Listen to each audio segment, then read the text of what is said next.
Ya bafowethu manje ngifuna ukukhuluma nge-MK la. Isizathu esenza ukuthi abantu abaningi isizathu esenza ukuthi i-MK ibe yiningi kakhulu kwaZulu Natal. Hayi ukuthi abanye abantu abakwamanye ama-province abathandi uZuma. No. Akusiso isizathu leso ukuthi mhlamba bamthanda uZuma. No. Ngibala kanye nami. Hayi ukuthi njengoba ngingavoteli i-MK ngimthanda uZuma. Anginankinga noZuma. Do you understand? But bafowethu ngifuna ukunitshela elinye iqiniso iqiniso lamkhulula umuntu. Lelo qiniso leyo nto leyo ngifuna ifike ezindlebeni zabantu bakwaZulu Natal. Na ingafika ezindlebeni zabantu bakwaZulu Natal kungangijabulisa. Kungcono ingafiki anywhere lo message ufike nje ezindlebeni zabantu bakwaZulu Natal. Do you understand? Angithi niyabona manje ikwenzakalani ku-MK abantu kuphethwe ibhamu ngapha nangapha ku-MK. Kungasikudala uzozwa bathi sekudutshula umuntu udutshulele for isikhundla esithize. Kungasikudala. And then kungani ngenze le post lena ngiyenzise ukuthi unyaka lonyaka kwaZulu Natal kubulawa ikhansela eli1 uzwa bathi ikhansela eli1 libulewe hayi ukuthi libulawe yigebengu libulawe because of ikhundla ezithize.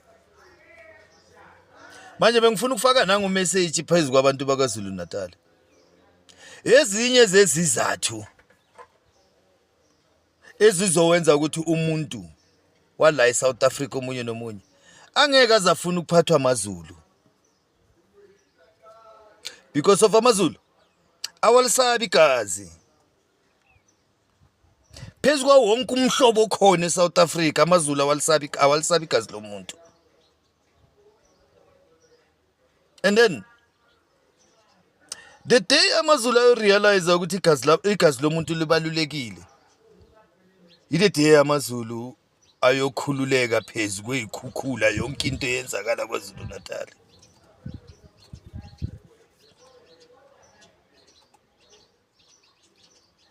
Umuntu ubalulekile, amaZulu ake bathatha umuntu serious because umuntu phezulu kwamaZulu into ekumele ibulawe isinoma kanjani. Abanandaba nabantwana bakhe ukuthi lo muntu esimbulalayo kazi abantwana bakhe bawufundisa ubani ayifiki lento le emicondweni yabo. Uma ubulela umuntu oyi1, uma ngabe unabantwana abayi5 nomama kwakhe, you must know ukuthi wenze 6 yabantu ukuthi babulawe indlala. And then ngicama ukuthi ubani umuntu ozovuma ukuthi abuswe emaZulu ekubeni nenza izinto ezifana nalezo.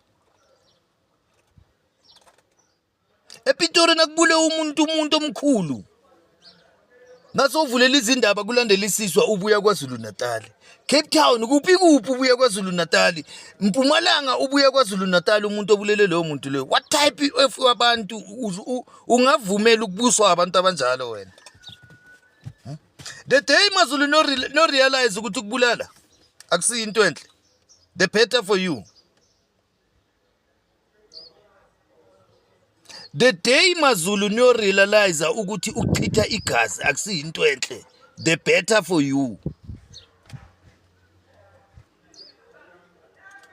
Mina kwathi nakuvula iMK, the only into eyafika engqondweni yami ngasitshela into eyi1 ukuthi angeke ngizobuswa ababulali. Cha ngeke.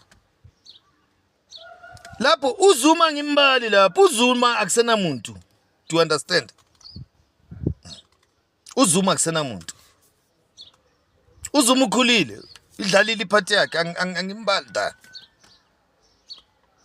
Phezulu kwe-issue yokubulala ngiyazi obvious angeke asalibusa lelo. But kunokuthi ngibuso umZulu angakayeki ukubulala. And lento leyo ngifuna ukunitshela ngabe bekungasile lento leyo even kwamanje ngalamavoti esibuya ki MK ngabe ithethe South Africa. MK ngabe ithethe South Africa. Hloniphani umuntu bazulu, animhloniphi nini umuntu? Anilihloniphi igazi lomuntu. Umuntu akadalwanga yini? Why kumele abulawe abantu?